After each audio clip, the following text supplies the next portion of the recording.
अस्सलाम वालेकुम, क्या हाल चाल है दोस्तों। उम्मीद है सब खैरियत से होंगे। तो आज की वीडियो यूनान पे, ग्रीस पे। ग्रीस की अहमियत आप इलीगल माइग्रेंट से लगा सकते हैं कि बहुत सारे जो लोग तुर्की चले जाते हैं उनका हदफ ये होता है कि किसी तरीके से हम ग्रीस में एंटर हो जाएं, यूनान में एंटर हो जाएं, क्योंकि शेंजन जोन का ही कंट्री है और यहाँ पे बहुत सारे लोगों ने बहुत सारा अर्न भी किया। किसी ज़माने में यूनान की अहमियत बहुत ज़्यादा थी, जिस तरह के आजकल लोग अमेरिका, कनाडा, ऑस्ट्रेलिया वगैरह जाते हैं, इसी तरह लोग अर्निंग के हवाले से ग्रीस में जाते थे। अभी भी आजकल भी बहुत सारे लोग, उनके जहनों में यही है कि यार वहाँ पे जाके कमाई की जा सकती है और इसलिए वो टर्की से आगे इलीगल मूव होते हैं। तो क्यों ना मैं आपको ऐसा वे बताऊं जिस तरीके से आप लीगल वे से आप जा सकते हो। अगर डॉक्यूमेंटेशन आप पूरी कर लो तो आप वीज़ा गेट कर लोगे। वीज़ा गेट करके अगर आप जाते हो तो वो ज़्यादा अच्छा है एज़ कम्पेयर टू आप रस्तों में जलील हो जाओ, मर जाओ, खप जाओ। तो इससे अच्छा वीज़ा ले लो। देखें दोस्तों, यूनान में अगर आप किसी तरीके से चले जाते हो तो वहाँ पे जाके सेटलमेंट करना कोई इतना बड़ा काम नहीं है। अगर माइग्रेंट्स वहाँ पे जाके सेटलमेंट कर सकते हैं तो जो वीज़ा लेके जा रहे हैं वो क्यों नहीं कर सकते। अभी बहुत सारे लोग ये भी कहेंगे कि वहाँ पे किसी किस्म की कोई कमाई नहीं है, वहाँ पे कोई इस तरह के हालात नहीं है। मैं मानता हूँ कि पहले जैसे हालात नहीं है, वो तो फिर पूरी दुनिया के अगर देखा जाए तो हालात नहीं है। यूरोप तो ऐसी बदनाम हो गया हुआ ना कि जी स्पेन, इटली वगैरह कहीं पे भी कोई कमाई नहीं है। इस तरह तो रहने वाले जर्मनी में भी या यूके में रहने वाले वो भी कोई अर्निंग नहीं कर पा रहे। लेकिन अगर उनसे कहा जाए कि आप वापस आ जाएं तो वो वापस भी नहीं आएंगे। लेकिन नेक्स्ट आने वालों के लिए यही बात करते हैं, यहाँ पे कुछ नहीं है, यहाँ पे मत आओ। मैं इसी की एग्जांपल एक देता हूँ आपको, यूएई में रहने वालों की। यूएई में जो रहने वाले हैं हम लोग हैं, ठीक है। अगर हमसे कोई पूछे या फिर मेरे से चले छोड़ दें, मैं तो सबको कहूँगा आ जाओ। लेकिन बहुत सारे लोगों से अगर पूछा जाए कि आप अमारात में सेट हैं तो आना चाहिए, वो कहेंगे यार यहाँ के हालात नहीं अच्छे, यहाँ पे आकर जलील होने से बेहतर आप पाकिस्तान में ही रहो, वहाँ पे रह के जो 30-40 हज़ार रुपया कमा रहे हो उसी तरीके से कमा लो और अपना गुजारा करो। इसी तरह पूरी दुनिया में, इवन के अमेरिका, मैं इवन के जब जापान में गया था तो वहाँ पे भी जो रहने वाले थे जब पाकिस्तानी, वही कहते थे यार यहाँ पे कमाई नहीं है। तो जब उनसे कहा जाए तो आप क्यों नहीं जाते, बस खुद नहीं आएंगे कभी भी, लेकिन आने वालों को डिमोटिवेट करेंगे। इसी तरह यूनान में बैठे हुए या फिर दुनिया के किसी भी खित्ते में बैठे हुए लोग वो इसी तरह सबको डिमोटिवेट करते हैं। तो आपने डिमोटिवेट नहीं होना, वीज़ा लेके जाना। नंबर 1, इलीगल नहीं जाना कभी भी। इलीगल जाने से देखें क्या होता है, हमारा जो पासपोर्ट है ना उसकी रैंकिंग मज़ीद गिरती है।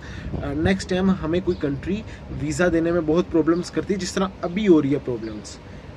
अगर मैं इसकी डॉक्यूमेंटेशन की बात करूं, डॉक्यूमेंटेशन दोस्तों पूरे शेंजन जोन की ऑलमोस्ट सेम होती है, कोई इसमें डिफरेंस नहीं आता।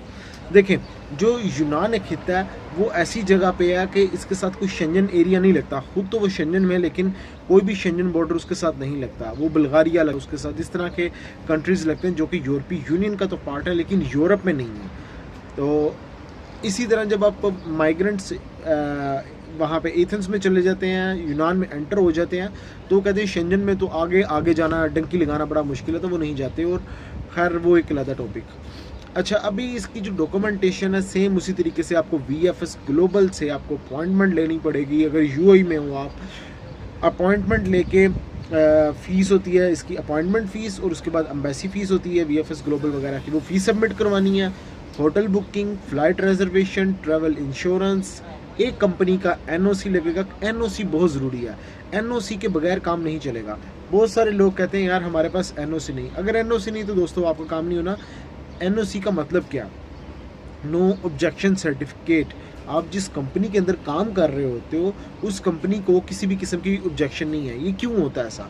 देखें, आप थर्ड कंट्री में बैठे हुए दूसरी कंट्री में आए हो, अपने कंट्री को लीव करके, पाकिस्तान को लीव करके आप यहाँ पे अमारात में आए हो, और उस कंपनी में, जिस कंपनी में आप काम कर रहे हो, उसने आपको 2 साल का या 3 साल का रेजिडेंसी वीज़ा दिया है। अब आप उनकी प्रॉपर्टी में काम कर रहे हो तो उनकी मर्ज़ी चलेगी। तो अगर वो छुट्टी देते हैं आपको तो देन आप कहीं पे भी जा सकते हो, ठीक है। ये चीज़ आपने समझनी है क्यों एनओसी होता है, क्योंकि आपने वहाँ से उस कंपनी से वीज़ा लिया हुआ, उसके लिए आप काम करोगे। वो छुट्टी देंगे तो आपने जाना, अगर वो इस बात के लिए नहीं एग्री करेंगे तो आप नहीं जा सकते। अच्छा, अब एनओसी के अंदर जो चीज़ें लिखी होती हैं वो यही होती है कि ये बंदा हमारे पास इतनी देर से काम कर रहा है और हमें किसी भी किस्म का कोई ऑब्जेक्शन नहीं अगर ये छुट्टियों पे एथेंस जा रहा है, यानी कि यूनान जा रहा है, ग्रीस जा रहा है, हमें किसी भी किस्म का कोई ऑब्जेक्शन नहीं। नंबर सेकंड, उसके अंदर सैलरी आपकी लिखी होती है। वो क्यों? जब आप किसी भी एम्बेसी में वीज़ा लेने जाते हो तो वहाँ पे वो मेन चीज़ यही देखते हैं कि यार इस बंदे की सैलरी कितनी है, हम इसको क्यों वीज़ा दे रहे हैं।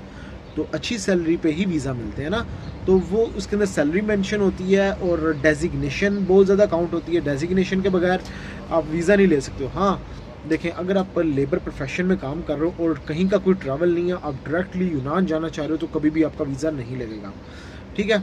तो ये डेजिग्नेशन, क्या क्या चीज़ें, डेजिग्नेशन, सैलरी, कितनी देर से काम कर रहे हो, और इस कंपनी को कोई ऑब्जेक्शन नहीं आपके ट्रैवल करने पे, ओके। उसके बाद एक होती है बैंक स्टेटमेंट, जो 6 मंथ की आपकी बैंक स्टेटमेंट लगेगी। दोस्तों 6 मंथ की बैंक स्टेट के अंदर जो क्लोजिंग बैलेंस होगा वो तकरीबन 20,000 दरम तक आपके पास होना चाहिए। 15,000 दरम से अबव होना चाहिए, और 20,000 तो हो जाएगा तो अच्छा काम है, इससे ऊपर हो जाएगा तो वेल एंड गुड है। अब एक चीज़ बताता हूँ, बहुत सारे लोग कहते हैं यार हमारी जो सैलरी तो आ रही थी, हमारी मंथली 7,000 8 या 10,000 दरम्स पिछले 6 मंथ से चलती आ रही है, लेकिन मैं जब उनका क्लोजिंग बैलेंस पूछता हूँ, क्लोजिंग बैलेंस उनके पास होता नहीं। मैं मांगता हूँ क्लोजिंग बैलेंस। एक तो आपके अच्छा, अब यहाँ पे ना बैंक स्टेटमेंट में बहुत सारे लोग ना कन्फ्यूजन का शिकार हो जाते हैं कि किस किस्म की बैंक स्टेटमेंट होती है। देखिए दोस्तों, आप सैलरी होल्डर पर्सन हो, किसी भी एक्स्ट्रा ट्रांजैक्शन की ज़रूरत नहीं है। जो 5,000 दरम से लेकर 7,000 दरम तक आपके अकाउंट में आ रहा है वो इनफ है, वो आ गया आपके अकाउंट में। और मंथली आप क्या करते हो, 1,000 या 2,000 या 2,500 रुपये आप अपने अकाउंट से निकाल लेते हो, ठीक है, अपने खर्ची के लिए। बाकी वो आपकी सेविंग जा रही है, ठीक है। इस हिसाब से आपने हिसाब कर लेना 6 महीने में कितनी सेविंग बनती है, 15, 20, 25 या जितनी भी आपके अकाउंट में पड़ा हुआ, ठीक है, वो चीज़ लगानी है। एक hotel booking, flight reservation, travel insurance, एक कंपनी का एनओसी, 6 मंथ की बैंक स्टेटमेंट, एक वीज़ा एप्लीकेशन फॉर्म, उसके बाद एक visa request letter. Visa request letter आप करते हो वीज़ा ऑफिसर को यूनान एम्बेसी में कि मैंने आपकी कंट्री ट्रैवल करनी है और मेरी इंटेंशंस आपकी कंट्री घूमने फिरने की और उसके बाद लीव करने की है, ठीक है। उसके बाद एक होता है ट्रैवल प्लान। ट्रैवल प्लान के अंदर आप सारा लिखते हो कि मैं यूनान क्यों जाना चाह रहा हूँ, कौन कौन सी प्लेसेस मैं विज़िट करूँगा, मेरी डेली की एक्टिविटीज़ क्या होंगी, ठीक है, वो आपने सारा उसको एक्सप्लेन करना है। और बस यही पासपोर्ट, आपके प्रीवियस वीज़ाज़ और स्टैम्प्स जितनी भी हैं वो सारी लगेगी, और आपने ये लेके सबमिट करवा देना। अच्छा, अब इसका तो जो प्रोसेस होगा वो तकरीबन 15 से 20 दिन तक आपका प्रोसेस करके दे देंगे। जहाँ तक ट्रैवल हिस्ट्री की बात रही, यूनान के लिए ट्रैवल हिस्ट्री बहुत मस्ट है। विदाउट ट्रैवल हिस्ट्री यूनान का वीज़ा आपको नहीं मिलेगा, इवन कि आपके पास बड़ा अच्छा स्ट्रॉन्ग वीज़ा और स्ट्रॉन्ग स्टेटस ही क्यों ना हो। क्यों? यूनान का बहुत सारे लोगों ने गलत फ़ायदा उठाया, वहाँ पे जाके इलीगल हुए, आए नहीं, इस वजह से यूनान आसानी से वीज़ा नहीं देता। अगर आपकी ट्रैवल हिस्ट्री अच्छी है देन आप सोचो यूनान वीज़ा लेने के लिए, अदरवाइज़ मत सोचो, किसी और कंट्री को देख लो। शेंजन में वो बेशुमार कंट्रीज़ हैं, तो यूनान उन लोगों के लिए जिन्होंने जस्ट टूरिज़म के लिए जाना और जिनकी स्ट्रॉन्ग ट्रैवल हिस्ट्री है। तो फ्रेंड्स, नेक्स्ट वीडियो में मिलेंगे नए टॉपिक पे। ख्याल रखें अपना, टेक केयर, अल्लाह हाफिज़।